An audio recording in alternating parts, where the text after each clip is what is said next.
You're listening to Hustlers to Housewives, the podcast bringing you the inside scoop on the adult industry from those who know it best.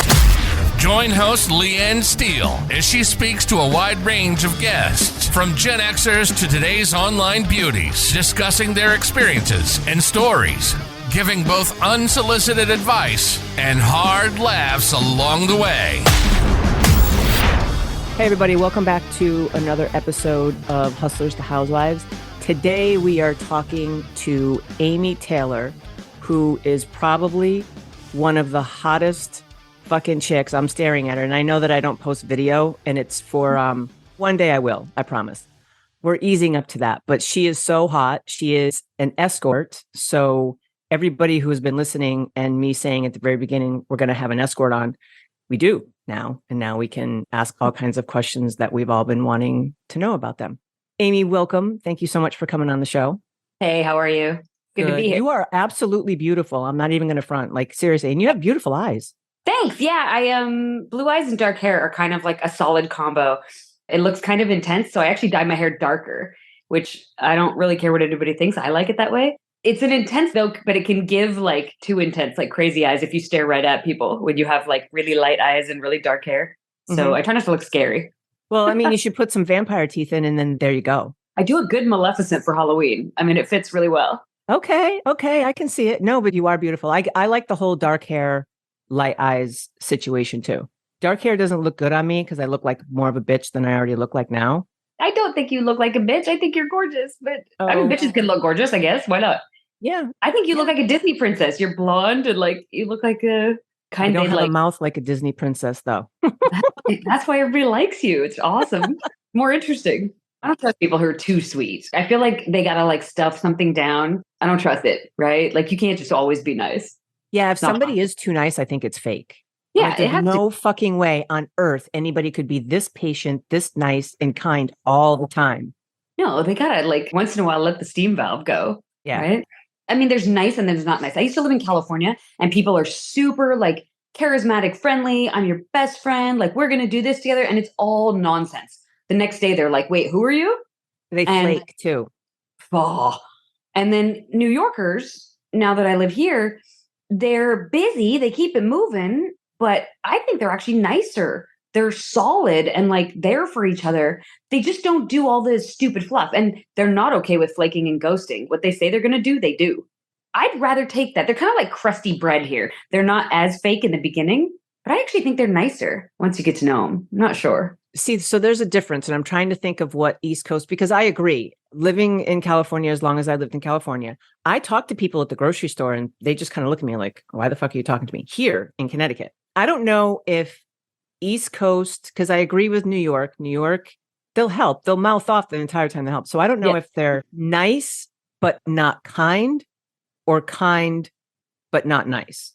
Sure. You're right. They will mouth off. They'll like tell you to get your shit together while they're like helping you get it together. Yeah. Totally. I left my ID and a credit card in the subway the first couple of days I got here. And 2 days later, here it comes in the mail, both of them. I don't know who did that. Somebody just sent them back to me. I don't think in LA that would happen. I don't know. Like they would sell it or keep it. No. Yeah. So. I want to say no in LA, which is sad because I love LA. I love the vibe. Obviously, I love the weather, the opportunity. But it's true. And it's funny because the transients that go there, the ones who are from somewhere else and then go to live in LA, they're the ones who flake. And they're the ones who talk the most shit. Yeah. I think the meanest New Yorkers are the ones that are not original New Yorkers. Yeah. And the nicest are the ones who've been here forever. They'll give anyone directions. They all think their neighborhood is the best. And they're all correct because every neighborhood's cool. Mm-hmm. But I know a friend of mine just left right before we got on this call back to LA. And she was complaining last night. It was cold and this, that. Like she's very eager to go back to the palm trees and the sunshine. And I go once a month to Southern California. The weather's better for sure. But it's exciting on the East Coast. And everyone is like, no nonsense. Like people just keep it moving here in a way that I quite like. I was born in Pennsylvania. Even though I lived in California for a long time, I think they're more substantive out here. There's like not any time for fluff. You got to hustle. I like that energy.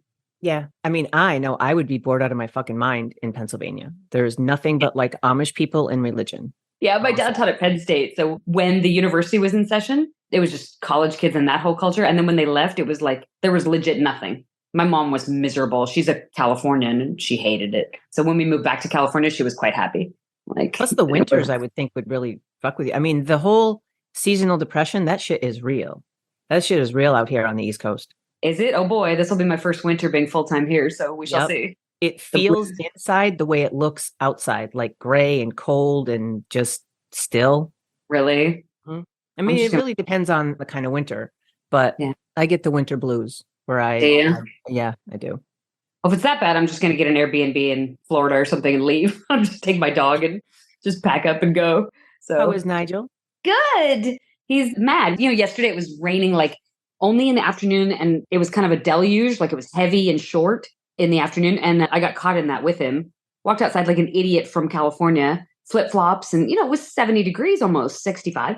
And then it dumped. And he has no idea what rain is because he was born in California. He's very upset with it all. Like, what is this stuff coming out of the sky? But I've equipped him to become a New Yorker. I've gotten him coats. I've gone full like spinster, like child-free lady who's over 40. Oh yeah, he's got like a whole winter wardrobe coming. So there you go. I'm ready. So it's hard to have a dog here with no terrace, no land. That's new, but we're making it work. He's a decent roommate, my little old guy. And yours? When I first moved here from LA, I drove from LA to here. Okay. And my dog had never seen snow. He had never experienced anything like that. We're stuck in Tennessee in an ice storm and he's trying to take a poop and he's like getting in position and sliding, He looks back at me like, I cannot fucking believe that this is my life now. What did you do to me? It was so cute. And he just had the hardest time. He had the hardest time. How long ago was that? Remind me. It was about 10 years ago. He has since passed away. Yeah, sorry. No, it's okay. He lived a long, good life. He was a huge dog. So for him to pass away at 12 is big for a big dog. Good, well done. He was awesome. He was a wolf hybrid and they're legal in California. Wow. They're not out here. So my vet did me a solid and gave him a green card. That's a thing? Yeah. Well, no, I just joke around by that. But he said that he was a deer hound or Irish wolfhound mix instead of what he was. I got him at Best Friends Animal Sanctuary in Kanab, Utah. Lovely. And I was not looking or ready for a dog, but he was like, no, I'm yours. You're mine. And it was literally like that. He never left my side. So it was cool. It was a good experience. And he was an amazing, amazing, amazing dog. And I don't recall him being a little shit like this one is as a puppy, but because he was so good as an adult, maybe I'm missing that he was a little shit when he was a puppy. Perhaps. There's no bad dog. I guess there's a lesson there about that's why I love them. They're in the moment. There's very little ego. When they want love, they want love. They want to be left alone. They want to be left alone. Like humans are more complex and therefore harder to live with. I think it's nice to have a pet in your home and love. They, of course, been through it. The end of it is crushing, but everything's temporary. I think it's worth doing. Even so, after this one, I don't know. I hope I'll do it again, but I can't even think about it yet. I mean, Nigel's going to live forever, so we're good. I think it's the best trade-off humans make. I don't know anything else I've ever bought that I can unequivocally say was an excellent decision. Hopefully he doesn't hate his life. Well, I mean, I don't know. Maybe he doesn't like it, but there's a lesson in there. Like I obviously got into the career I got into and live the way I live because I really believe we're here to delight in life. I don't have a lot of patience for like self-hate and shame. And I felt them. I'm human. I think people waste a lot of time almost enjoying their misery. And it's not that I don't have misery. I'm, again, human, but I think dogs do such a better job of like shaking stuff off and being in the moment. And I don't know if they've just got garbage trash memories or what, but they seem better equipped than us to like navigate trauma. Like you'll see these rescue dogs that have been through legit horrific stuff. And with a lot of love and some help, they bound around and have a tough start and can have a pretty good end. The resilience is something there you go. We cannot fathom. Like they're trusting so after they've been abused. Sure. But they do, you're right. If you give them love, attention, affection, and I probably traumatized Salvatore when he was a puppy because I was yelling at him all the time, but he was such a dickhead. I swear there were some nights where I would go to bed and he and I would look at each other and I'm like, dude, we're both surprised one of us is alive because you were an asshole today. I hear this all the time that a lot of people do not like their German Shepherds until after the age of 2. Oh, are they just crazy in the beginning? I've had dogs my whole life, and I have never had a dog this challenging. Never, ever, ever. And he loves men. I don't know where he gets that from, because it's not me. I mean, no, guys, I like you. I just don't like you like that. I'm sure you hear that a lot. You like real orgasms. It's cool. Yeah. Let's talk about you. Jokes, guys. Those are just jokes. No, they know I'm an asshole. Like, anybody who listens to this show knows I'm an asshole, and they love me for it. Like, I'm one of those people, really, what you see is what you get. Awesome. But you're always going to know where you come from with me. Like, you're always going to know where you stand. If I like you, I really like you. If I don't, I just don't. I don't need a reason. You don't need the reason. Just stay out of my fucking way. It means I don't. That's nice. You. Saves time. Doesn't it? Yeah. That whole fake shit. Oh, let's do this. No, let's not. And I've had people be like, oh, we should get together. I'm like, no, we should not. I'm only nice to you because we're at work. If we were not at work, you're not somebody I would talk to. Oh, and you can sort of like somebody in some capacity, like the yoga girlfriends that go to the gym. I like seeing them in yoga. It's enjoyable. But I don't really want to take it further than that. Some of them, others, you like them better. It's like that. Yeah. Like dogs in the dog park again, sometimes they're not into each other and sometimes they are. But he's dog selective, and I'm okay with that. I don't take him to a dog park because I think that there would be trouble. But at the same time, you have to be people selective. So maybe he's teaching me to be people selective, like he's dog selective. Sure.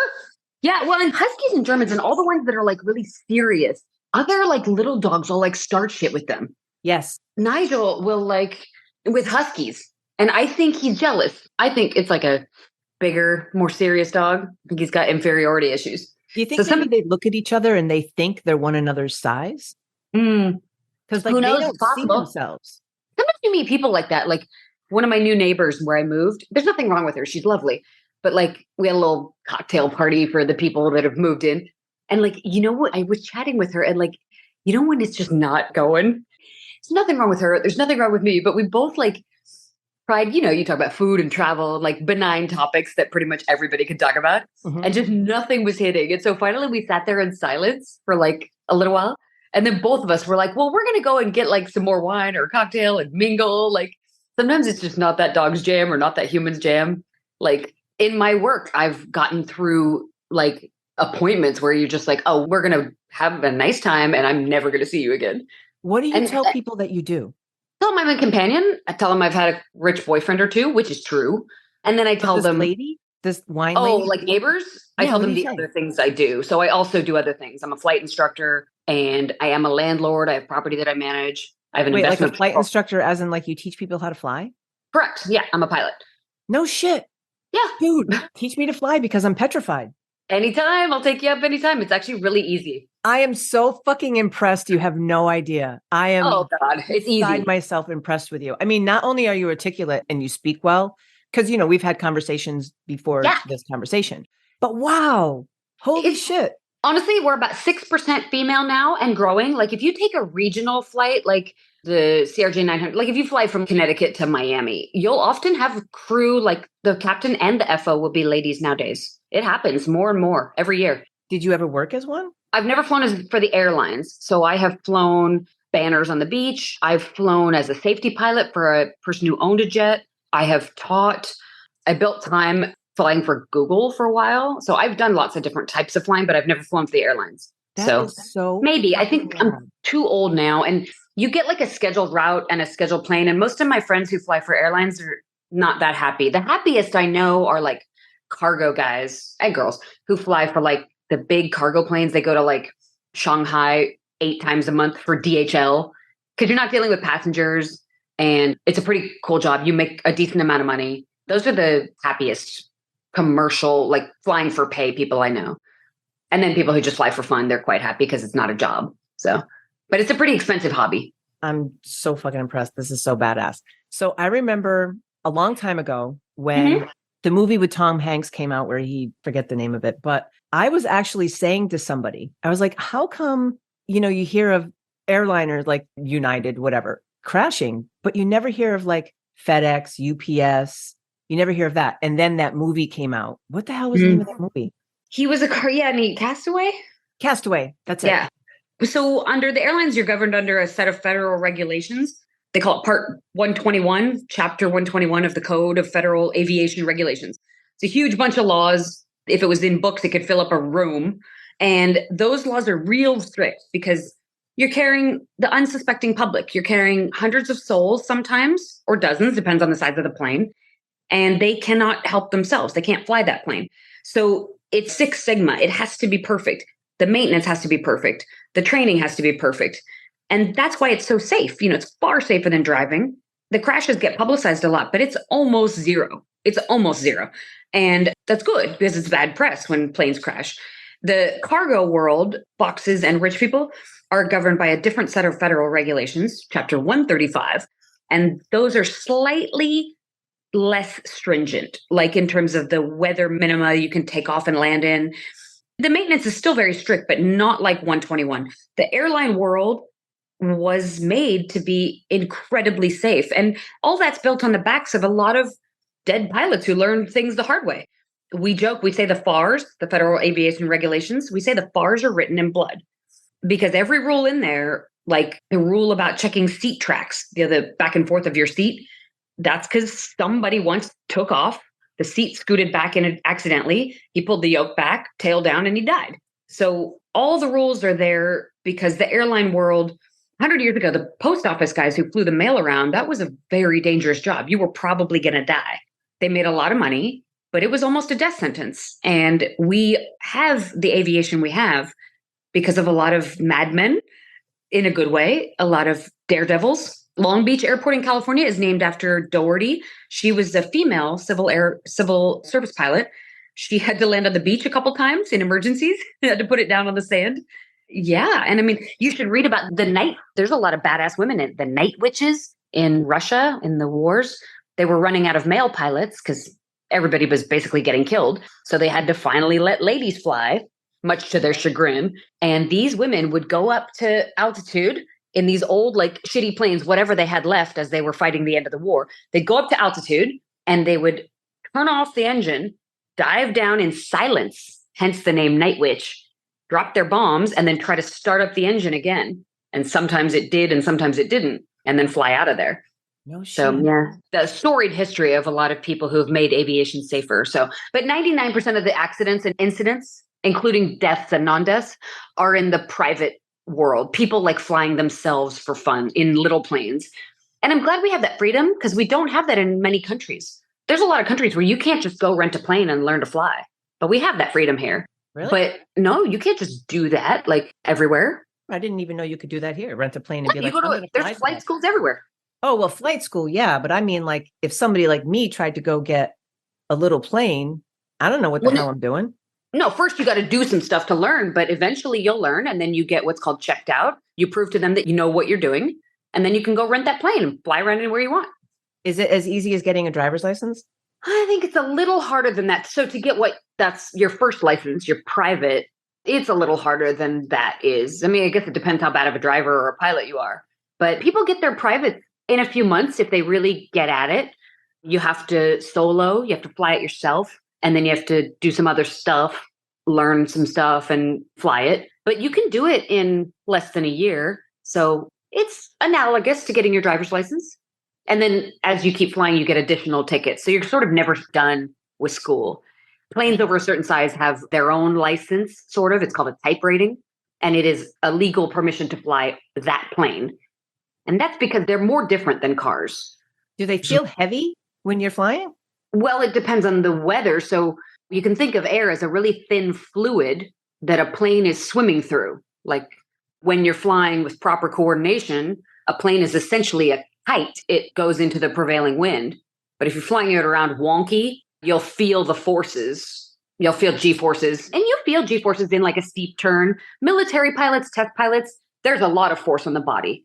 But regular planes don't fly like that. They can't, right? But the guys in the F-35, they have to wear pressure suits, the G suits, because the forces that they encounter, if you saw Maverick, they'll drain the blood out of your body. It'll go out of your head and you won't be able to think because you pass out. But that doesn't happen in boring flying. That's like a fighter jet kind of scenario. We don't encounter.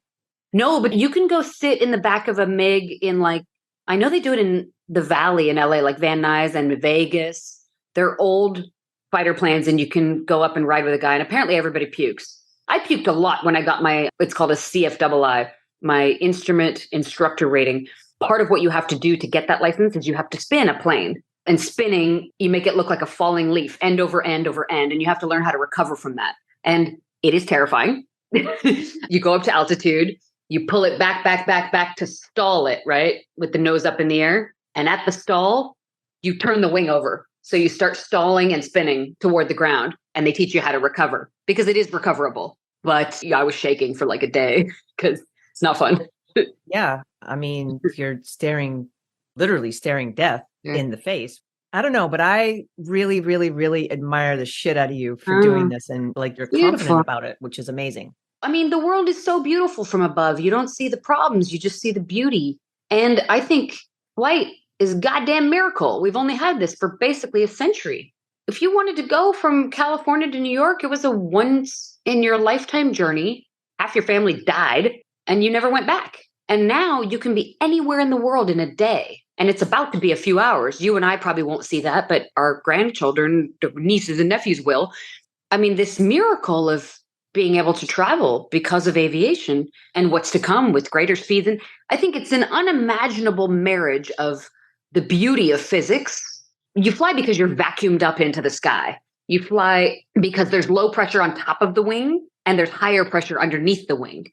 And that's because of the curvature of the way the wing is built. When you add speed from an engine, you're driving down that runway, going faster, faster, faster, faster. The pressure on top of the wing starts going down. Pressure underneath the wing is high, and you are sucked up by the atmosphere.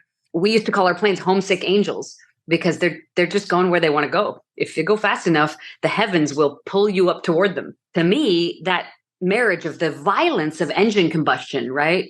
And these old planes are just suck, push, bang, blow. They're piston, naturally aspirated engines. I'm not talking about turboprops and jets with their compression and the military stuff with like scramjets, but just old little piston aircraft. That's no different from a naturally aspirated car engine. Sometimes not even as powerful. But between that and the shape of the wing that they, I assume, figured out from looking at birds, that will allow you to fly, which is every time we rotate off the runway and I pull that yoke back, or a stick, some planes have a stick, but most of what I've flown has a yoke. Every time I pull it off the runway, I can't quite believe that this is real. I mean, it's just even driving that somebody figured out that we could go that fast, and then that we don't figured really out our need to go that fast, to be honest with you. I think some people take it to an extreme. I mean, aside from race car drivers, which I would never. They're qualified. They're qualified. But you know, when they first had cars, they thought maybe that women wouldn't be able to go fast because like our lady parts would fall out or something. Oh my fucking God. Yeah. Bicycles even. First of all, they thought we would have orgasms and it would make us dirty whores. Well, everything makes us a dirty whore, right? Might as well do what you want, ladies, because they're going to call you a dirty whore whether you are damned if you do and damned if you don't. Everybody says when they go on a date with you in high school that they slept with you. There was a guy who said it, and I went up to him with his friends and I'm like, hey, remember when you fucked me? Wasn't it great? And he turned beet red. I said, why don't you tell all of your friends that you were too afraid to even give me a kiss goodnight? And I turned around and walked away. You said it? Like, yeah, I did not give a fuck back then either. Good for you. Yep. That's fantastic. What a jerk. Really, if I slept with you, I'm going to say, yeah, we fucked around. So yeah, everybody does. Maybe try not. Being a companion with fair labor. I charge a little more because I don't want to work a lot and because I can. So I get it from both sides. The men who really hate me are the ones who can't have me or won't obey the screening rules because they're pretty strict. It's not that easy to meet me anymore. I don't want it to be. Those are the ones who call me the most names, the ones who cannot have me and probably don't even want me anyway. They just want to know that they could have me. And these are the same men that if everybody could have me, they'd be mad at me and call me filthy. Yep. But then they're mad that everybody can't. And then I get hate from other colleagues because I'm not enough of a slut for some of their tastes, but I'm too slutty for people who don't like escorts at all and wish we would all die. So like, dude, people are just going to hate you no matter what you do. So might as well make yourself happy. Yep. When did you decide, like, did you ease into this? Like first you were a dancer and then like, how did you get into this? Yeah. So I was born on the East Coast and then we went out to California. My dad got a job teaching. My dad's a professor. That's why I'm a chatty bitch, because my dad speaks like 6 languages and he's crazy smart. I'm not half as smart and not half as linguistically talented, but he's written books and things like that. And so I have that kind of nerd in me.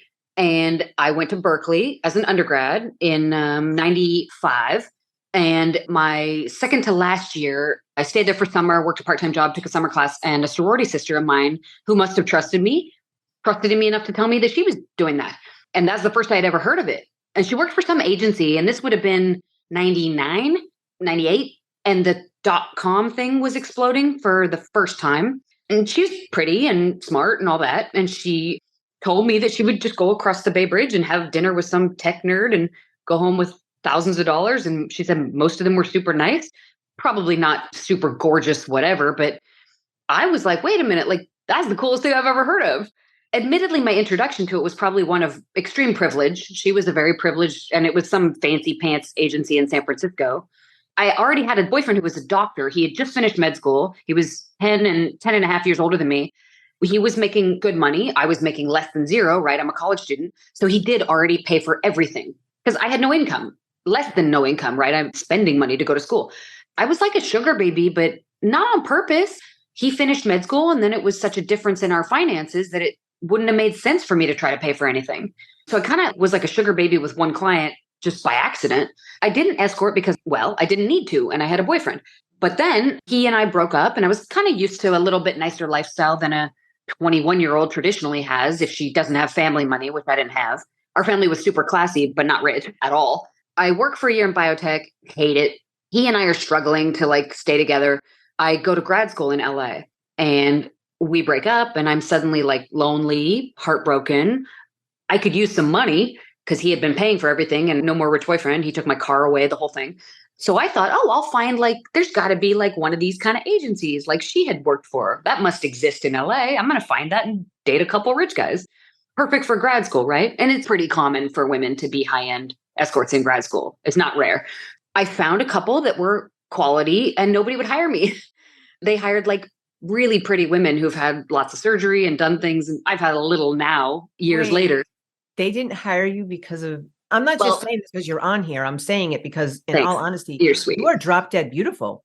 Well, I have had one nose job. They didn't break it, but they shaved off a bump. It used to have a bump in it. Maybe I could have done more, but I liked my ethnicity. I didn't want to change it too much because I like my Italian, Eastern European nose, but I did get rid of a bump. And then I got implants and I got a little bit of liposculpture. So I am a little bit more conventionally hot than I was then, although I'm older now. But this one agency told me, the owner was super nice. She's retired and lives in Palm Beach now.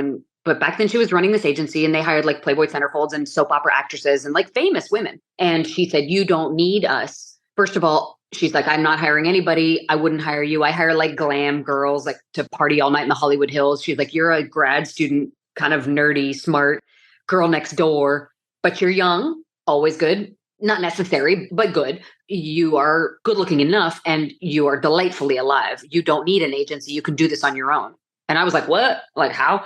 And she gave me a couple websites to check out. And so I did. I spent about a week reading and I was like, oh, this is not rocket science. I have a molecular biology degree from Berkeley. I can figure this shit out. So I got a photo and I picked a name and I got a phone and I got an email and then off to the races, right? My first couple clients were wonderful, a Hollywood agent and a billionaire. And my third client was a cop and I got arrested and that sucked. They arrested you? They did. I didn't screen anybody because I hadn't come from the streets. So I didn't have any street savvy at all. And in my world, when somebody said this was their name and their job, where I came from, then it would be true.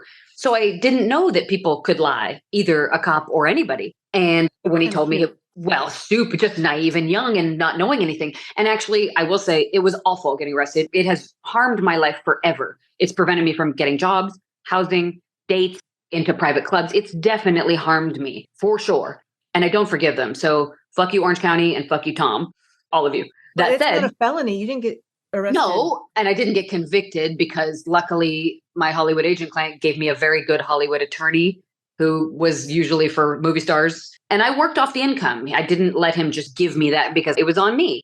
And what that experience did teach me that was very valuable is unfortunately to not trust people so easily. I hated having to learn that. I suppose in your late 20s, that's like a life lesson you learn somehow anyway, no matter what you do. Yeah. Either, you get fired, you get dumped, things happen to you as you get older and you learn. I hated losing the naivete, but if that hadn't happened, the next person that lied to me could have been somebody trying to kill me, right? Yeah. Because they do. They email us every day wanting to hurt us. I learned very quickly to screen like my life depended upon it because I learned that my freedom sure did. And he was a very good actor. We had a wonderful day until we didn't. And it was awful. Afterwards, he tried to get me to date his brother. Like, what? I didn't want to do that. He was like, you're too good for this. My brother's rich. You can date him. And like, honestly, I don't even know if there was a real brother. He was such a good liar. That might not even be true. Somebody should have put him in Hollywood. And he arrested a lot of girls because he was so good at acting. And nowadays, they don't really do that as much anymore, certainly in Los Angeles. But I don't know what they thought they were doing, if they thought they were going to save me. Because when you saddled me with a court case and a massive bill, and I've got no job, I'm in grad school, you think I'm just going to drop out and now fight a court case and fight a record? No, I'm going to do the opposite. I'm going to escort a bunch because now I need money. Mm-hmm. So it does the exact opposite of whatever they think it's going to do. They offered me a job cleaning toilets for some women's cleaning agency, as if that was rescuing me from my lurid life of going to Four Seasons for dinner with wealthy men. It was so horrible. Did you spend any time in jail with it? Yeah, I went to jail for 3 hours and I didn't get an outfit. I got some sandwiches. They weren't very good. I wasn't hungry because I was pretty sad. And I didn't get a change of clothes or a shower. I didn't get like an orange outfit. Like, would have been cool, right? It is not cool. I've been there. Oh, okay. I want to hear your story.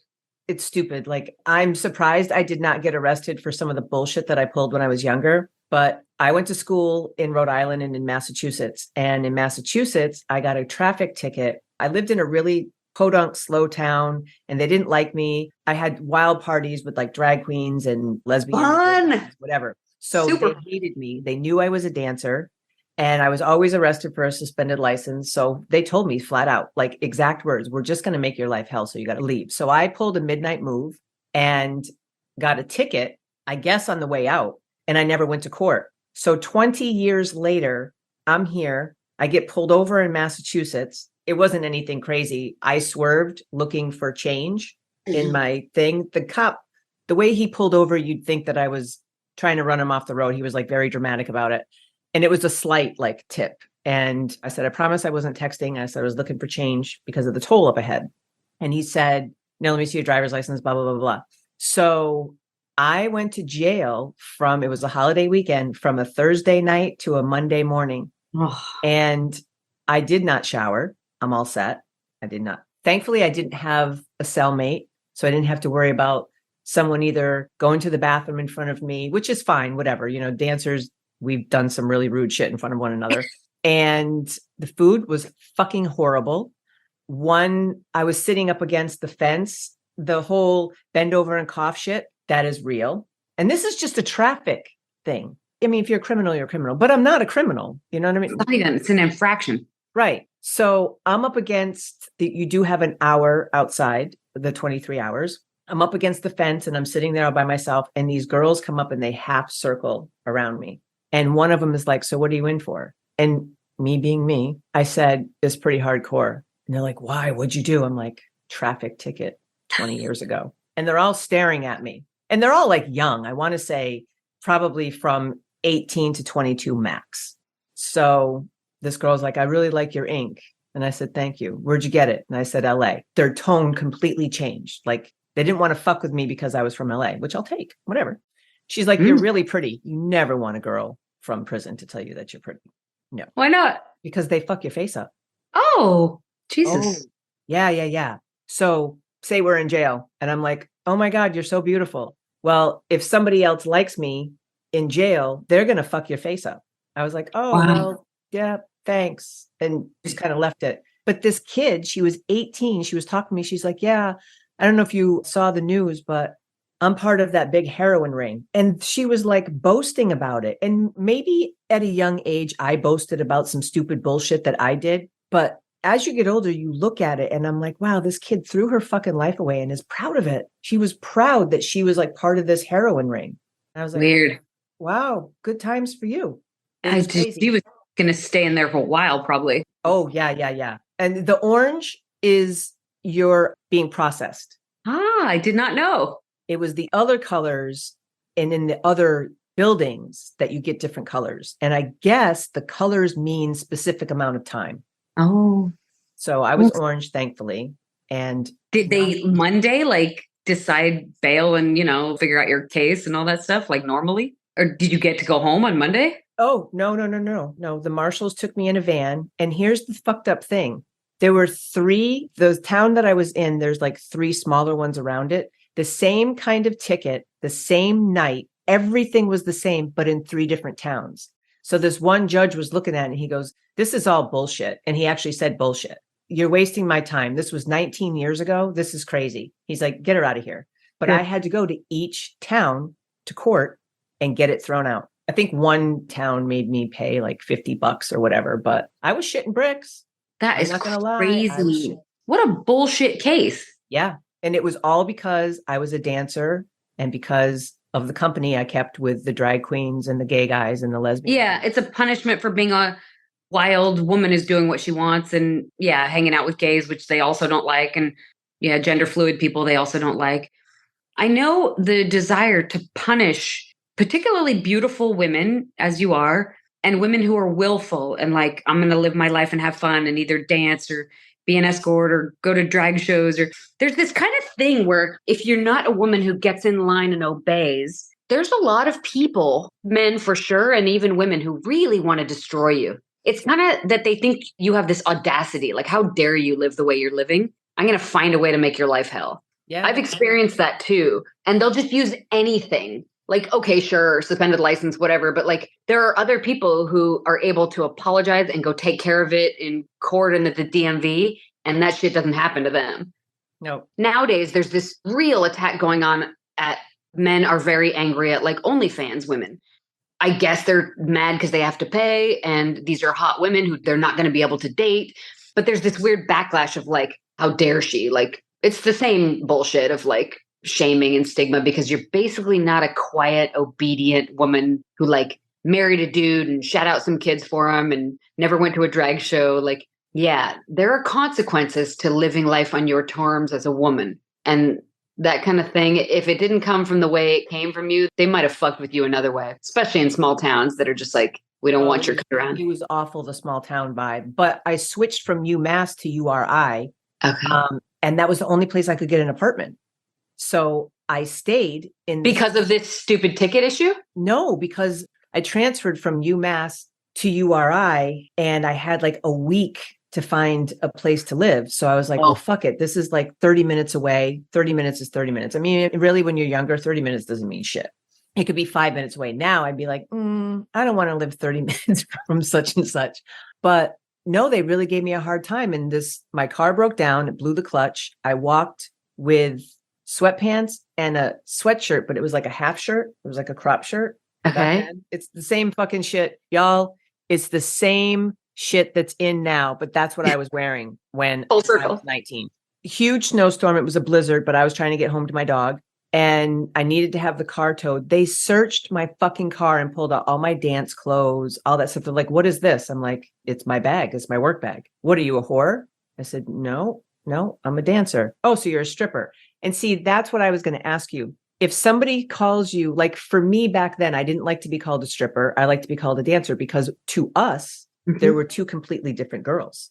Like there were strippers who did the extras and there were dancers who like we were going to school. Not that we thought that we were better than them, but I think lightweight, we thought we were better than them, which we're not. Well, it's fair. The gentlemen's clubs are not supposed to be brothels. So it's fair to be mad at somebody who's doing a different business that is not only not allowed by law, but is not supposed to be the business you're in, right? Mm-hmm. Because she's taking money out of everybody's mouth by doing something that is not the business you're supposed to be in. So it would be fair to feel some animosity toward people who are giving blowjobs in the back room, given that you're not working at a brothel, right? That's not what you're supposed to be doing. Yeah, that's fair. I mean, we get mad at women who are not safe. We get mad at women who harm clients because that affects our ability to screen and be trusted, right? I mean, there's workplace division in any industry. And I agree with you that some of the dancers, I've seen them like at Foreplay in Santa Monica. I remember seeing one who was such a good dancer and so good on the pole. She was an athlete. I would pay simply to see her pole routine. And people did. She was absolutely a dancer. And that you could get a lap dance from her was just bonus, was great. Yeah, featuring was good for that. I always say this, and I've said this in other episodes, I wish I could have been an escort. Like I really would have put Heidi Fleiss to shame, which reminds me. Do you know her? No, but I knew somebody who gave her a job after she got out of prison because he wanted to help her. And he had been a patron of many of her women back in the day. I was a little younger than her time. I heard vaguely of the woman who took over her book of business because there's always a new person like that, but I never wanted to work for anybody else. I mean, I looked at what I do as almost not a job, like almost just kind of the way that I lived. Like I told you in college, I had this rich boyfriend who paid for everything. My mother didn't really work except maybe part-time. She didn't ever make significant money. My dad paid all the bills. So I simply looked at escorting, and I still do, as a fairly traditional way to date. In high society, most men pay for everything for their women. And most women's job is to be beautiful and have their schedule available to travel with their husband or boyfriend and sometimes raise kids, sometimes not, but be available for the social calendar. And the major clients I've had, especially the big ones who saw me for like years to the tune of millions, they would laugh and say, well, obviously I give you an allowance and I pay all of your bills because otherwise you and I are never going to see each other. I'm a busy CEO. If you're some young attorney and have a job and a half, you're going to be exhausted. You're never going to be available to me. And I want to date you. So I have so much extra money if I'm Mr. So-and-so making zillions. Obviously, I just pay for everything and you don't work and you're my girlfriend. So it's not that rare among wealthy men, which was from age. I met John when I was 17. We didn't start dating until I was 18. He was too afraid because he didn't want to lay a finger on me when I was underage. But that's why I lost my virginity when I was 18 in one day, because I had to like basically chase after him to have sex now that I was legal. But so my experience in life has simply been that if you like dating and you're young and have no money, and men who are a decade or two older like you, of course they're going to give you money. That's what they have to give. And relationships are places you have to give what you have. If you don't have money, obviously you're not going to pay for stuff. But if you do, you are. If you have time, you give that. If you have advice, you give that. If you have connections, you give that. Like everybody I've dated, you give what you can, right? And so if the power differential that they talk about, where typically the older man has all this money and the escort has none, well, that is pretty offset by the fact that the escort has youth and beauty and the old man has none. So when they like to say that sort of this man has all the power and she's some kind of slave, well, that's not been my experience. I never felt like a slave. Because do you ever do the dom sub thing? Oh, yeah. So in games, sure. And I'm a switch. I like both. I look a lot more like a dom. So I tend to get asked to do that. And I have. Mentally, it's a big responsibility because you can really hurt somebody. I wouldn't say I'm as advanced in knowledge as some of the professional doms that like do stuff that's serious, like opens major wounds and things. They got to sign waivers and things. But I know how to use a flogger and a cane, and I've done all that. And I'm not like some shibari expert, but I know a fair amount about bondage and I enjoy it all. Whether it really does anything for me, some is kind of sexy. Some for me is literally, it's a curiosity, like learning to fly a plane or seeing another country or trying a different food. And I feel obviously in my job, a lot of ego where I want to do my job. I mean, when you dance, didn't you want them to be turned on and happy? I mean, oh, I fucking loved it. I say this in every episode. I absolutely love dancing. I don't have any regrets. I had a great time. Some fucked up shit has happened throughout the years, right? But overall, I had a great experience and I wouldn't change it. Everybody, if you know what you're doing on that stage, you are the one that's in control. You control Absolutely. The wallet. Like 100%. If you control someone's imagination, you're controlling them. Like Yes. That's what people don't realize. The most successful thing that anybody has is their mind. Controlling that means you're controlling all of that. Some companions can almost play games. I don't fault them. If they've got kids to feed, I am certainly no one to judge. Look what I've done. So I've seen through clients like emails other girls will send where they will tell them, I've never loved anybody like you.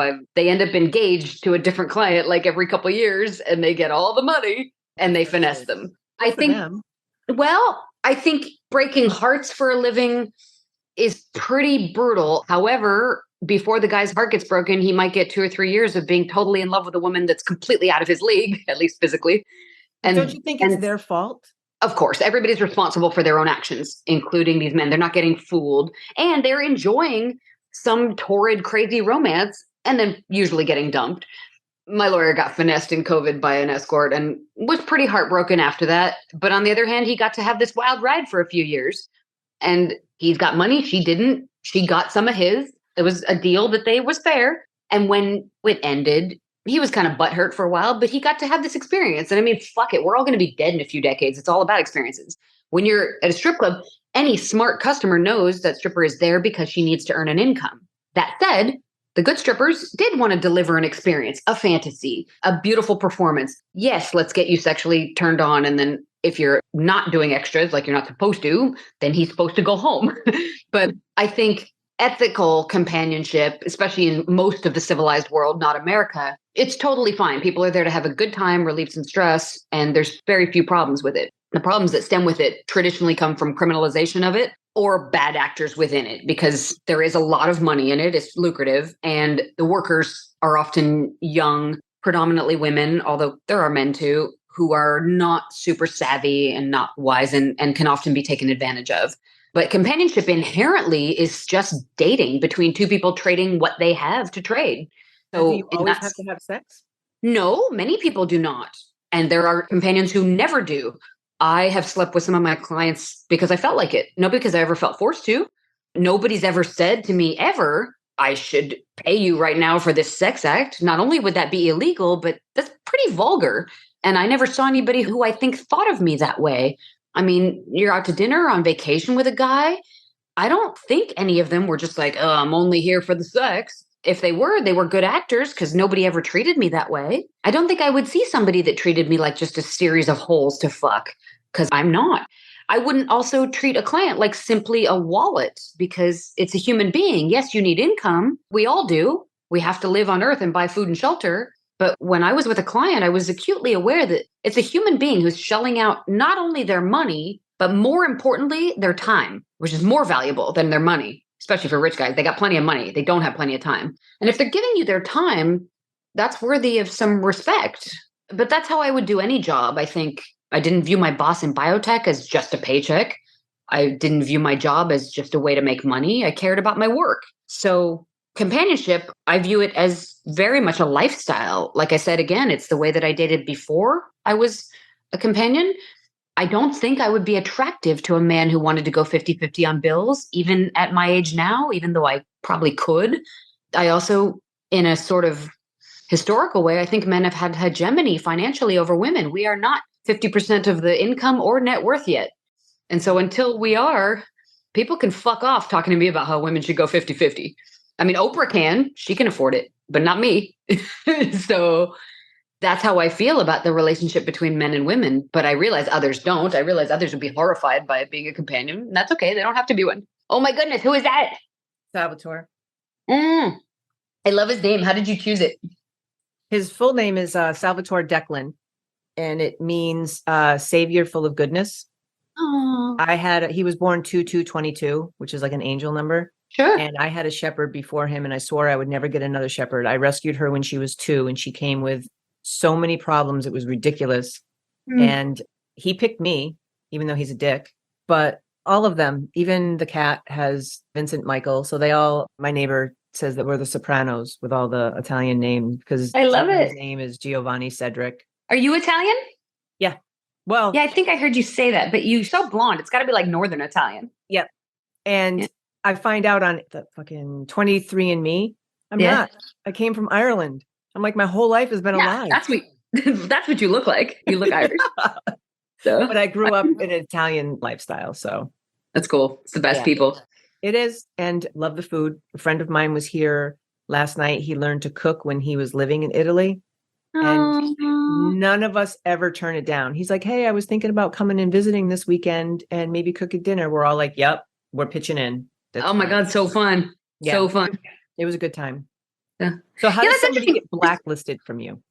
Oh, like a client, you mean? Or a colleague? Well, yeah, I don't meet with too many women anymore, but I have over the years, and it's fun. It's fun to hang out with a beautiful woman and somebody else pays for her time.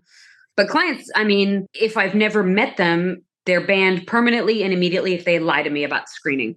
Because if they lie to me, if that's how they're starting things off, they've just told me that their desire to lie, they put above my desire to stay alive.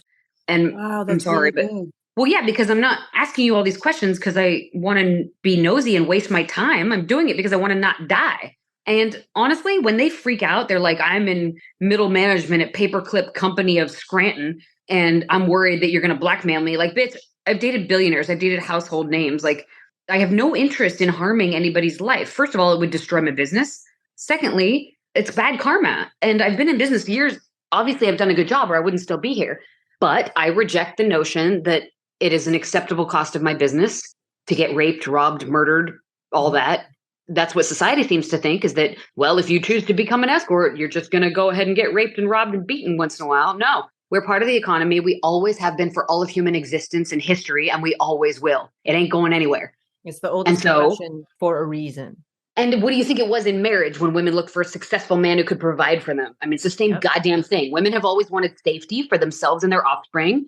Men didn't let us have any money until very, very recently, and we're still not even close.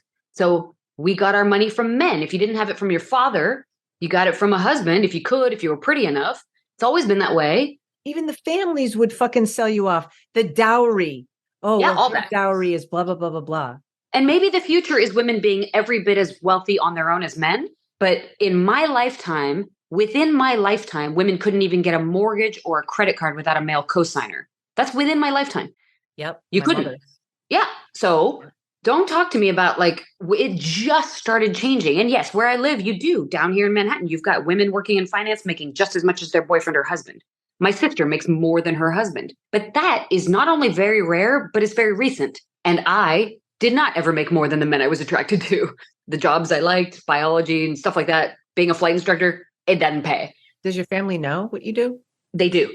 Yes. And how do they feel about it? They don't like it. But they're cool with you? Well, yeah, my dad's European. We have no like shame about like women's sexual agency or their desire to, I've stayed child-free and single by choice. Obviously, that's not what they did, right? But they just want me to be safe. My father says, I have no moral problem with what you do. I just worry about you. I think they would worry about me anyway because I'm their kid. But, fair, though. Well, and the stigma, they don't like that I have to struggle with the judgment of others, which will forever confuse my entire family because I don't do anything anybody else isn't doing on Tinder for free all day, every day. I go on dates. It's literally the same thing everyone is doing for free. Why people are so for like however much a day, a couple of drinks. So for $30, this guy gets a blowjob in the parking lot. So you're 100%. Or they pay for it, which is fine. But they're so fascinated by like what you might be doing. And it's pretty boring. It's a date. You go out to dinner and maybe you hook up and maybe you don't. It depends on if you want to or not. Do they usually try? Sometimes I want to. Sometimes they don't want to. I mean, well, like I've gone to a lot of events with guys. I've played golf. I've gone on vacations, like often been their arm candy at some public charity or society type of thing. That's common. What about women? Have you ever been? I have been emailed by many women and I would, but none of them have ever come through and like completed the booking. One email a long time, every like 3 or 4 months, she'd come around again. And I was like, I'm here. But she never did. So I have seen couples, though, and often the woman was the one who said, this is the one we're going to choose. You know, she was in charge. Mm-hmm. And that's fun. I like it. I mean, rich guys' wives are usually lovely. Obviously, you got to be respectful. Much fun dating married women because they had a life. They didn't need to worry about me in mind. Yeah, they don't bother you, right? Mm-hmm. Did you ever find that heartbreaking when you realize you're this side, you're not the main one? Well, this is going to come off really cocky. The wives have always left the husband for me. And it wasn't even something that I planned. Nicely done. This one, my first married couple, she showed up on my doorstep. She's like, I really want us to be together. And I was like, I'm on a date and I don't like unexpected company. Yeah, that's weird. So I did end up dating her. I was like, so I'll hook up with you tomorrow.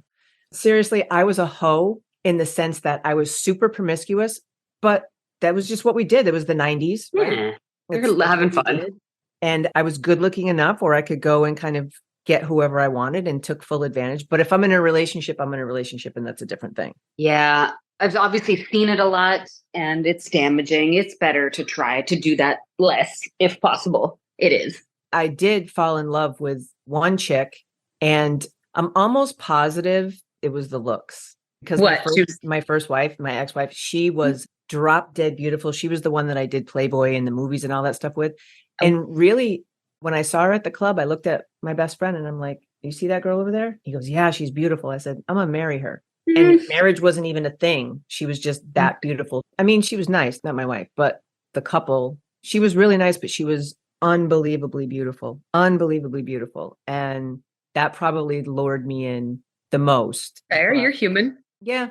But I mean, look at you. Like, it'd be weird if you weren't with somebody beautiful. It wouldn't match because look at you. So. Oh, well, thank you. I mean, I don't really see that. When I was younger, I was pretty good, but I hate that maybe in stripping, it's like youth is valued, because there are more companions that are young because there's more broke women who need money when they're young. There's not a women, lot for them to talk about, though. I learned No. this from Yeah. Playboy. They don't hire. So when I was living in LA, I ran Minx Manor, which was a cam house, and it was $10 million looking girls. And I'm going to add myself in there because my ex-wife and I, we were the couple of the house. $10 million looking girls in a legit $10 million home. But we were still doing Playboy movies. So I tried to get one of the girls in, and she was a pedophile's dream. I hate this, but unfortunately, barely legal shit exists. And I would rather do it on the legal end. So I know she was legal. Sure. Playboy told me they don't hire young looking girls because that's not what the older men want to see. And I noticed that when managing the strip clubs out here, the guys don't flock to the young girls for conversation. They flock to the young girl for the VIP. They'll sit all day and talk to an older woman. That's companionship, because you have something in life and in substance to offer. Like you're unfucking believably smart. Like listening to you, you have a lot to talk about with someone on so many different levels and on so many different and you're subjects. you're not as intimidating when you're maybe not quite so physically perfect. You've got a little wrinkle or a little gray. And sometimes that is not as seductive, but it can be pleasant for them to not be so terrified by somebody who's so perfect, right? In their mind, that fantasy that you control, they're like, I maybe could get this chick. Maybe in another life, right? No, they do. Some of the most successful companions, they're pretty, but they're not the most perfect. They're not always. Have you ever heard of, she's in Manhattan? I think it's the Manhattan Madam. I want to say. There was a story or a movie about that. I feel like I remember that phrase. She's on Instagram. Got arrested or something. And it was like a story, right? I don't know. Supposedly she does, I guess, PR too, but she's a madam. I want to say she was a worker at first. I mean, most of them are. Typically. Roger Stone, I don't even know what he does. I just know that he's affiliated. Like in the politics world, right? Yeah, but I don't know anything about this particular guy. So she supposedly represents him. And I don't know anything about her or him, but I was just wondering, like, is your world big? I mean, I never ended up working for an agency, so I don't know those people. I met other colleagues who had come from agencies, and I had heard really bad things about Derek Hay in Los Angeles, but I never worked for him. The woman I met who wouldn't hire me, who told me about being an independent, she ran a pretty successful agency, but she did get in trouble. And then she's okay now. She's cobbled together her life again. And I don't think she does that anymore, but she seemed really nice. The agency was called Nikki's Girls, and her name was Michelle Braun. And it's all over the news what happened to her. But she's pieced her life back together after. Those people typically get in trouble because running other people is a felony. And I do know one retired companion who became a regular matchmaker. Like, she doesn't promise any kind of, I mean, it's funny to me because it's the same. And somehow hers is completely above board because she's setting people up on dates, and the men are probably hoping to have sex because that's what all men hope for when they go on dates, almost. So you emotionally detach, or don't you? I don't think I do. Which is perhaps unhealthy. But because I don't have a husband, I have at times had a boyfriend while doing this, but not for many years now. So badly. He thought he could handle it. He knew from the beginning, I never lied, and he thought he could handle it. And as he fell more and more in love with me, he got more worried for my safety and more jealous and more like, he's like, we'd make plans for Valentine's Day, and then here comes some goddamn guy with a yacht who takes you to St. Bart's, and I can't do that. And I would say, well, of course, I love you. I don't love said guy with a yacht, but that didn't seem to matter. And so we ended up breaking up, of course, and it hurt him. I feel bad for that. I probably shouldn't have tried to date him and do my job, but I wanted both, right? I think that you can have both. Many do. Personally would not be able to handle it. Like, if you were my girl, I'd be like, yeah, listen, I'm not ever going to tell you what to do, but I'm going to tell you how I feel about X, Y, and Z. And somewhere down the line, it's going to be oil and water, and I'll float away. Yeah. So, but that's me and my many can completely view it as work and detach, and many are married, they got kids, and maybe I'm a little envious of that ability because I don't think it was healthy for me either to try to. I remember I was at the Setai in Miami. I remember the hotel, and a very nice regular client, this Silicon Valley genius, a guy. We're still friendly. I wanted to be at home with my boyfriend who I loved. I didn't want to be in Miami with this guy. And that made me kind of bad at my job to be feeling like I wanted to be elsewhere. So it wasn't good for the client. It wasn't good for me. I don't know that I can do both the way I do that. But that's because most of what I do is a long time with clients, either many hours or many days. I think if you're like a 1 hour, I know a girl, she gorgeous, did Playboy, did porn. She had become like a high-end traveling escort kind of thing like me. And she hated it. She's like, I want to go back to 1 hour and just have a good time and go home to my husband and my kids. You've done Playboy and other magazines, correct? Yeah, I've been on the cover of a bunch of them and inside a few others. Yeah. I saw the GQ. I saw the Thanks. the links you sent. You've done a lot of stuff because I guess you offer more of like the girlfriend experience. Yeah, that's what works for me. And I mean, I probably should have just went ahead and married one of them or moved. I had a few over the years recently, even just recently want to like just turn it into regular being with a rich guy, like live together. And why did I always cut it short when they offered that? Because I guess I wanted the fun dates and then I still wanted my freedom. And this was the only way I knew I could have both. Because, yeah, girlfriend experience, many of them were like, well, look, I got plenty of money. Apparently you want security. Why don't you just like move in with me and let's just be together? Every time that was offered, I said, no, thank you. Maybe that's stupid. No, maybe I should have. Because your freedom is taken away. Yeah, I really like my under freedom. Their roof, yeah, you're kind of stuck. You're stuck. And they're going to get sick of you and throw you away. And then I've spent a couple years like living the life of Riley. And then I get like shoved out and I got to go back home. And that's going to suck, right? Because that's what does happen. But I know women who've married their clients. Some of them are really happy. And some of them have been married for a long time. It can work. People meet all kinds of ways. I don't judge any. So my dad was my mom's professor. That's like wildly unethical. And today you would be fired for that. Yeah. But they've been together for 50 years. They're totally in love. There's no power imbalance, except that maybe she did like his little bit of authority and he's a little older than her. And maybe that's her kink. Who the hell am I to judge, right? It's worked for them. But older guys liked me when I danced. I'm sure. And now, like when I was managing, I would have some of the younger guys come up to me like, oh, I'd really like to see you up on the stage. I'm like, you don't want to see any of this. This does not look good out of clothing. So thank you. But it's the younger one that liked me. Oh, yeah. Young men, a lot of them are seeing companions because they're busy and hustling and dating's not going that well for them. And the expense aspect is basically the same. Which do you prefer? You pay with your emotions when you date for free. And when it's in that box of a guy hiring you and you're dating him, because you always know what it is, no matter how much you like him. And yeah, you miss him sometimes when you break up or when it's over, they hire somebody else or you don't like him anymore. You still miss him. It's still a relationship, even though it's a work one. Like you miss any job you leave if you have fond memories. But because it's always in the box of client and companion, it hurts a lot less when it ends than the real ones. The real ones, real. I don't mean that they're not real, but the unpaid ones, it hurts so much more when it ends. So much more. So maybe I prefer to just get paid and be a little lonely every time than think it's going to go the distance forever and find out later that it doesn't. I don't know. Maybe there's a lesson in the temporary nature of anything. What is the most like extravagant first date that you've been on? So guys don't usually pull it out. Even the really rich ones who can do whatever, they typically just meet you for like cocktails or dinner for an evening because they don't know if they're going to like you, but they always like me. I'm good at my job and I'm ethical and honest and I'm a pretty fun, nice person. So they always like me. That's very not a problem. Personable. I love it.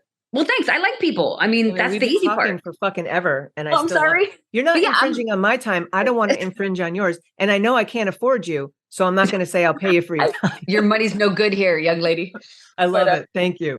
But when they decide they like you, if they have a lot of money, then they want to dazzle you because that's what they have. Maybe they're married. Maybe they're not good looking. Maybe they're older. They can't offer you a real commitment. So they feel a little guilty if they like you. They can't offer you youth and muscles. They don't have that. They can't offer you that much time because they're usually busy workaholics, but they can take you on the jet. So yeah, I've had guys say the jet's fired up. Next week, we're going to the Super Bowl or the NBA finals, or it's your birthday. We're going to fly to San Francisco. And I had a chef of a very famous restaurant, like make you a dinner that's just for us. And of course, the best hotel suites, but they stay in those even if they're not with me. So that's not really for me. But I have seen a lot of spectacular, like the Amman hotels are fucking unreal. I wish I could afford them. I can't. And I will forever be jealous of the people who can stay there all the time because the Amman Giri in Utah is one of the most beautiful places I've ever seen in my life. I can't go there on my own budget, but I'm grateful for having seen it a few times for sure. So it's obscene, but wealth can do that. If they like you, they find out that you like to ski. And so they just go with a private instructor on a mountain with the best of everything. And I mean, wealth will do that. Or I like to scuba dive. So guys have been like, okay, we're going to go to a private island and get our own boat with our own captain and we're going to dive. And it's paradise, right? I mean, you're always cognizant that it's work because the person you're there with sees other women and is married and they say they love you. And on some level, they love what you're adding to their life. But when they trade you in, you find out that they're every bit as happy now with one of your colleagues doing the exact same stuff, buying her the exact same watches and jewelry and just rinse and repeating with a new one. So is it love? Crazy. It's not. And it's true. I would be scared though. See, I'm more cynical with how customers are. I would not go on a boat. Fuck that. Hell no. Anything can happen out there. I would not go on a plane and leave the state. Fuck that. Anything can happen.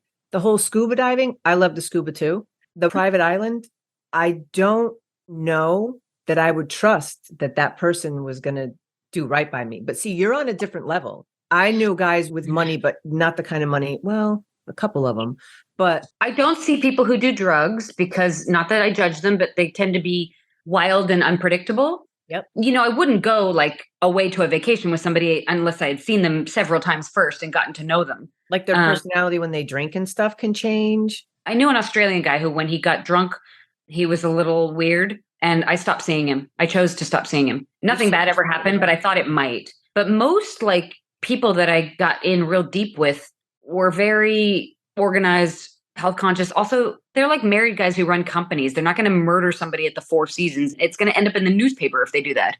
You never know. And when they're bringing you on their plane, that's their pilots who know them. They know their family. So they know you're the side piece. They're already like risking a lot. These people don't say anything. Their staff doesn't say anything because they know who butters their bread. But they're not going to do dumb shit in front of people that the next day are going to see their wife and kids, right? Some people are just crazy. But you have not seen anyone crazy, apparently. I have. Yeah. I mean, when you're in a strip club, everybody's like party night, right? When you're a high-end escort, you're the guy's like girlfriend. But I probably never got picked as like the wild party girl because I'm kind of a dork and I don't do drugs and I barely drink.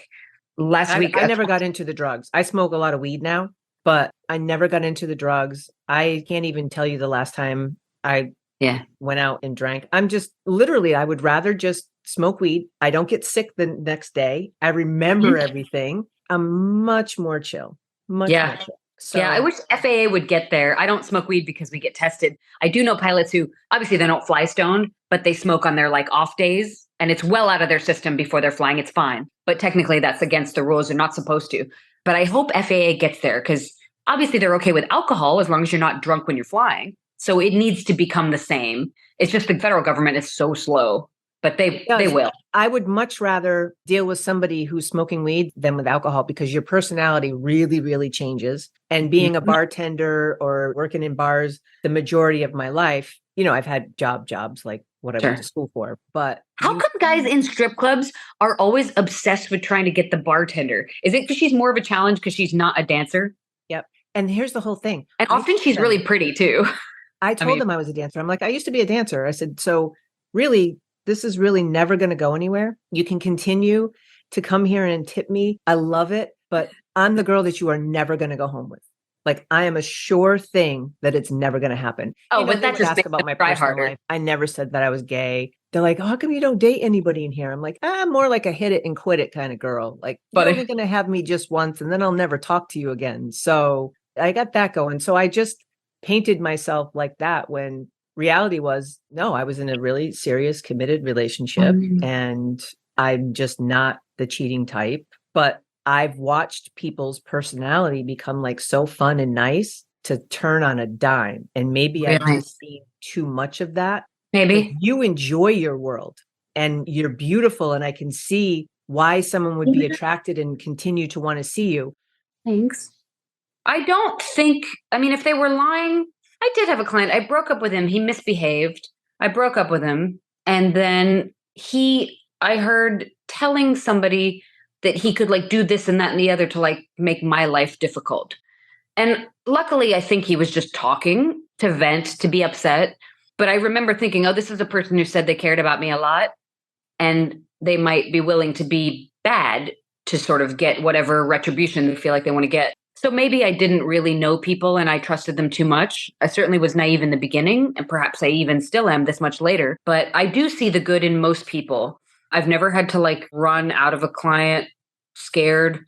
You know, I was a debutante and a sorority girl, and I'm fairly polite to people until they give me a reason not to. And I think that helps because I lead with being civilized. And so maybe I got that out of people because it was how I started things. I've certainly had a few clients think I was too boring because I wasn't enough of like a party chick, but they just need somebody maybe younger, wilder, more fun. That's okay. But I really like dating. I like romance. I love to travel. I have a lot of hobbies and I like men and I like sex. So none of that is an act. I would do the same thing anyway. If beautiful women would hire me, that would be great. But maybe that'll be for the escorts in like 100 years when women are truly financially equal. Maybe that'll be like a market where you could like work for beautiful women. That'd be awesome. I think I would feel like I was a dominatrix and I could never dom a girl. Why? In my personal life, I'm the dominant one in bed. I don't know if it's that the mistreatment I've seen women throughout the years of, I don't know. Somebody hired me and I was like, dude, I got to give you your money back. I cannot do this. Like if you were my girl, I could tie you up and smack the shit out of you with this paddle, right? Not really smack the shit out of them. I don't know. I couldn't do it. And I think if a woman was going to pay me, I'm not sure. Yeah. Well, in the dynamic of couples, the hardest thing is always like, often it's clear that the woman doesn't really like this whole situation. She's doing it for her husband, right? Yes. Yep. I've seen that. And my only solution was to focus on the woman as much as possible so that at least she's feeling good and not too mad at me, hopefully. That was always really rough because you feel like guilty. Like, I don't want to be part of anything that isn't good for people, right? Life is too short for that shit. You have to be I agree with you to introduce a third.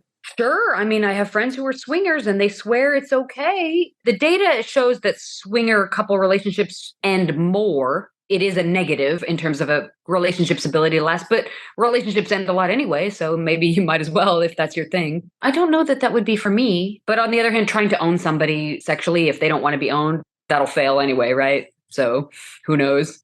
I think letting people do what they want. And, you know, you and I, we talked earlier, we've both gone through breakups, folks, if you're listening. I think one of the hardest things in the world, either at the end of a relationship or just in general, is to sort of let everybody live the way they want if it's not what you wanted, right? Yeah. I mean, I don't hear anything good about what's going on with her, but now it's not going to fall on, I can't feel guilty. I'm not the one who lied and cheated. So that's a whole other thing too. Yeah. And when relationships end, you know, when you and I were talking about it, love fucking sucks. So you said it sucks balls or whatever you said. Yeah, I said it sucks balls. Yeah. So do you still do dom work ever? Or I get asked to a lot because I look like this. I have not gotten asked to do jack shit since I've been on the East Coast. But I'm also working out an injury. I broke my foot in 2019. I don't know how it happened, but anyway, I have CRPS, which is complex regional pain syndrome, in my foot. I'm still in recovery. They think I'll go into remission with it. I miss regular shoes. Like I used to make fun of people who wore Crocs. Nope, it's a thing. That's all I can wear. But it's definitely made me see, because you can't go, right? So you're seeing people. I'm seeing people for really who they are, who's really there for you, who's not, who's just, you find out who your real friends are when you can't do anything. Yep. So for a long time, I couldn't really do anything. I miss wearing boots. I will say that. I'm definitely like just like rain boots or, Yeah, real boots. Any kind of boot. Dude, how do dancers like, when I have to go to dinner in a pair of Louboutins, like it hurts like a bitch. And I'm just going to like an Uber and then to the table, taking them off under the table because he can't see. But like, you know, when they ask you to prance around in lingerie, like I do that for 2 minutes. And how did you do that when you danced? Wear those shoes. Do you remember the store Wild Pair? Yes. Okay. They had the most comfortable high heel boots. And there were nights where your feet were screaming, but you just did it. Yeah. Yeah. I mean, they're beautiful. I took a pole dancing class once because I thought it'd be kind of sexy to like try to learn. Dude, it's so much harder than you think. Not you, but like it would be hard for me to do that too. But now they're spoiled because now their pole, they can hold it and it spins. In my day, we had to make ourselves spin. Oh, Jesus. Yeah, it wasn't like that. They got it easy now, these kids. But it's such a beautiful art form. Like, it's so beautiful. 100% is. Yeah. I have a friend who's amazing she's an ex-dancer. Her and her wife are great people. She is fucking incredible on the pole. Incredible. Like, you know how you were saying that you could just watch that girl all day? Yeah. Because it's fluid. It's this, it's that. Yeah. The way they do things. It's an art form. And looking at beautiful women dance, I'm thinking about like belly dancers and ballet and pole dancing. I think the shape of women is so pretty. And that's been a thing for millennia, like the visual of a beautiful woman moving, right? I would have liked to have been a dancer when I was younger, but I don't know how to dance. But and I would have liked to be an escort, but I wouldn't have had the balls to do it. I really wish, well, I mean, I can't say that I wish I did, but I guess I could have. I'm sure you would have been like, look at you. Yeah, you would have gotten, and being blonde and Caucasian is what sells the most in my world.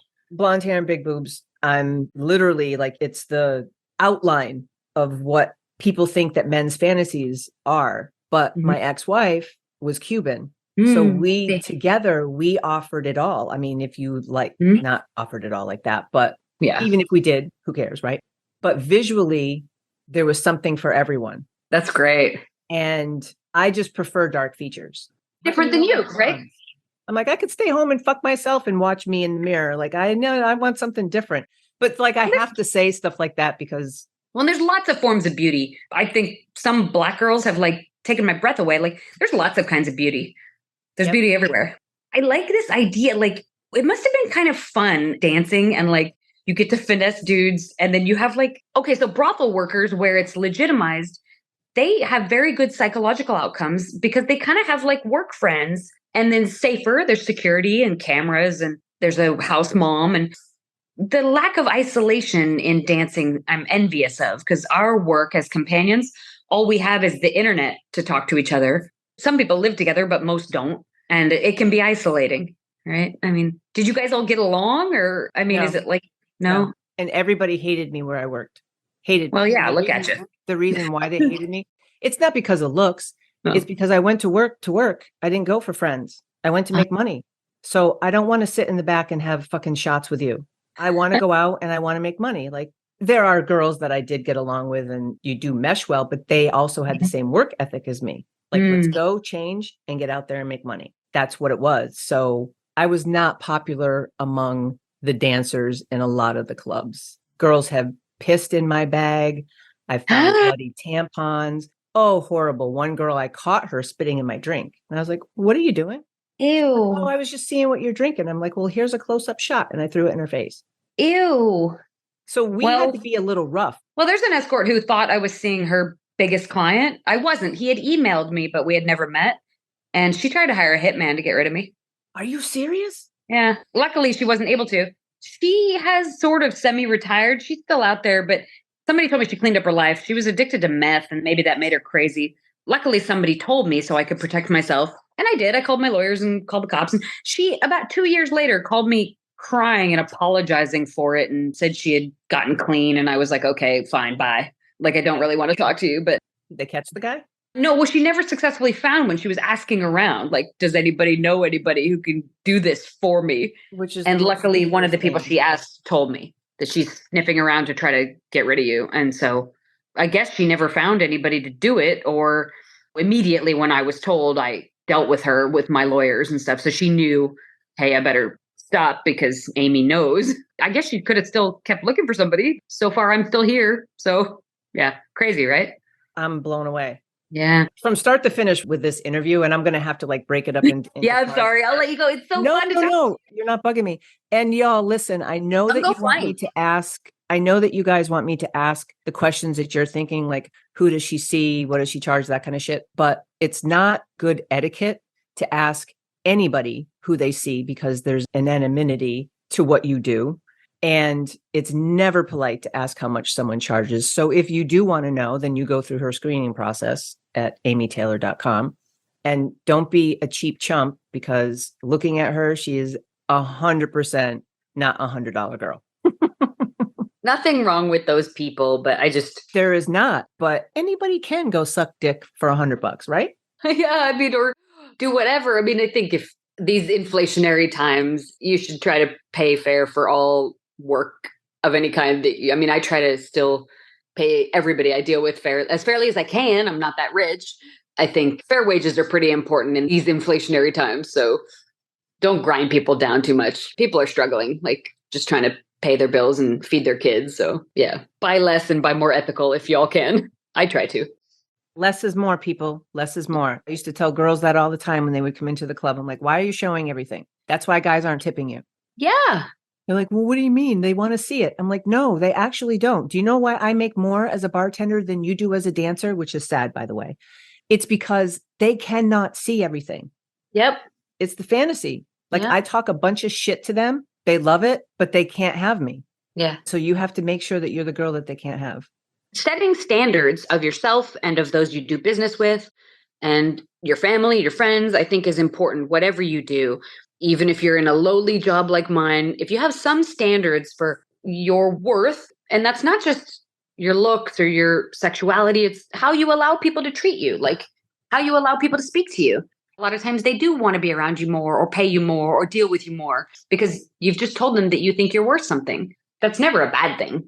When you have to haggle with your prices, I've listened to these girls lowball themselves for a VIP.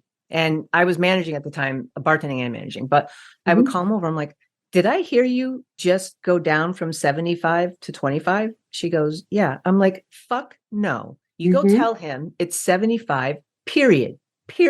I said, don't ever let me catch you do that again. I said, we take 25 from you.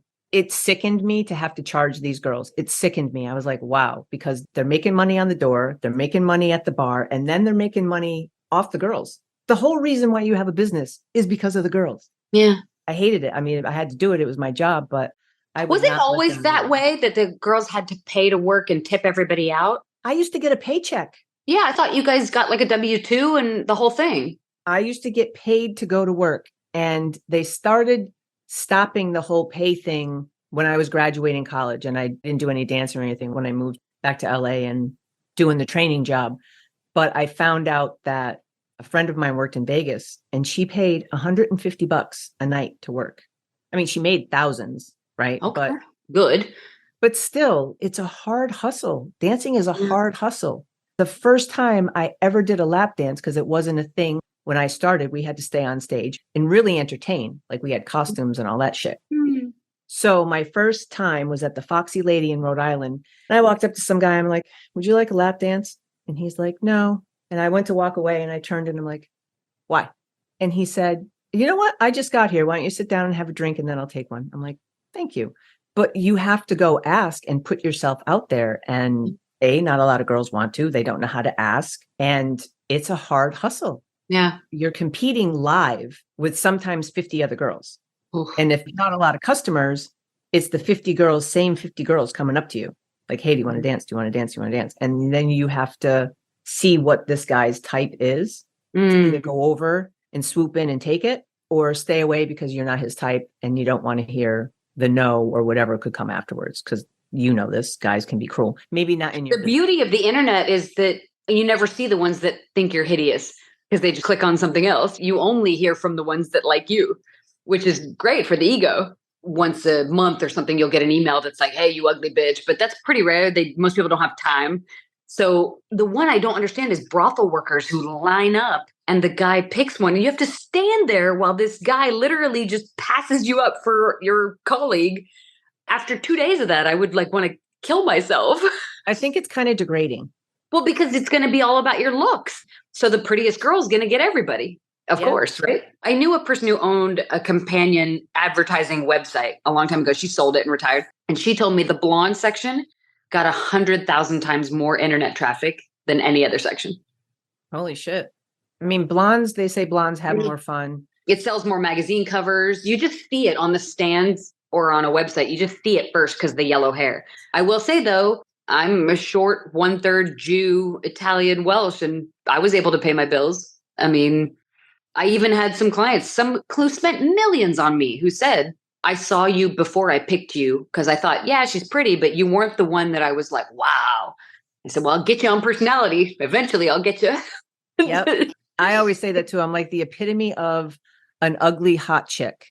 an ugly hot chick. Like Sarah Jessica Parker, she's an ugly hot chick. And what I mean by that is sometimes you see her and you're like, well, all right, she looks good. And other times you're like, wow, what a hideous bitch. I may be a 6, 7-ish, but my personality makes me a 10. Yeah. Because I do have a good personality. Like I'm personable. I can talk to people if I want to talk to you. And you're right. You have to be able to be in the company in order to get that. You can't always see that. Sometimes when you love somebody or you like them, whatever, they seem more attractive to you than they did in the beginning. Or vice versa. You ever meet somebody who's smoking hot and then you find out they're a garbage person? My ex-wife. They don't even seem hot after a while. I don't know. She is the ugliest person inside. I don't know how I thought she was so beautiful. For real. Blinded. Yeah, totally. And it was ego. I know a lot of it was ego. Well, I'm not going to take up more of your time. Yeah. The question of truth. Are you a hustler or a housewife? I'm a hustler for life. For life? All right. Probably. And you know what? You kind of have to be. Even housewives hustle. They just hustle different. I'd love to be a housewife. I don't know if anybody would take me. It's going to be like adopting one of these old rescue dogs. Maybe. Oh, girl. If I had the money, I would rescue you. Oh, stop. Come flying. We'll go flying. All right. I'm scared to death to fly, but I would trust you with it just because of how educated you sound when you told me. But I would. We can take a third pilot. You'd be fine. You'd be good at it. So okay. Let me take it. It was fun. Thanks for chatting. Thank you very much for being on the show. You guys, if you have the money and want to say hi, her website's beautiful. It has all of her pictures on it. It's amytaylor.com. Amy, thank you so much for being on the show. I really enjoyed all of this time. We talked for almost 2 hours. Yeah, let's go get a bite soon. I'll text you. I would love to. Thanks for listening to another episode of Hustlers to Housewives. We hope you enjoyed our frank and funny discussions with some of the most interesting people from the adult industry. If you have any questions, comments, or suggestions, please reach out to us on our website or Twitter. Please like and leave a review on your podcast platform. Until next time, keep laughing, learning, and keep on hustling.